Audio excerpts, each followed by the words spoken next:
For 2 days, finance ministers have tried to batter Ireland into a bailout and keep the crisis from spreading. It's not worked. This man fighting to avoid the country's humiliation and a loss of economic sovereignty.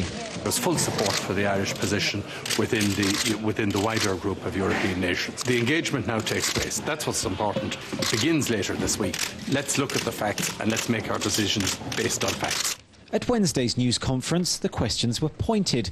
The answers from Belgium's finance minister, at least, less so. Investors have been disappointed. An Irish bailout is now unavoidable. What do you mean by reorganizing of banks? First, the analysis. We have analysed the situation. We need to analyse it with the Commission. The drama now moves to Dublin. This mothballed headquarters of Anglo-Irish Bank, a symbol of the country's financial collapse and the reason officials have come to town. During these past days of fraught negotiations, the Irish government has been at pains to point out that the public finances are sound and they should be viewed as separate from the finances of its shell-shocked banks. But given that the Irish government has guaranteed both the deposits and the liabilities of those very same banks, any bailout for Ireland's lenders is effectively a bailout for Ireland. The most likely scenario? An aid package for the government and its debt-laden banks, possibly including Britain.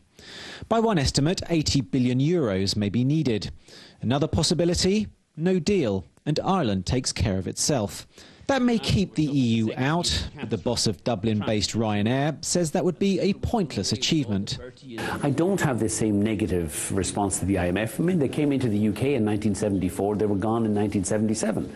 We need the help of an outside agency because we've elected a bunch of dunces who are incapable of taking these tough decisions themselves.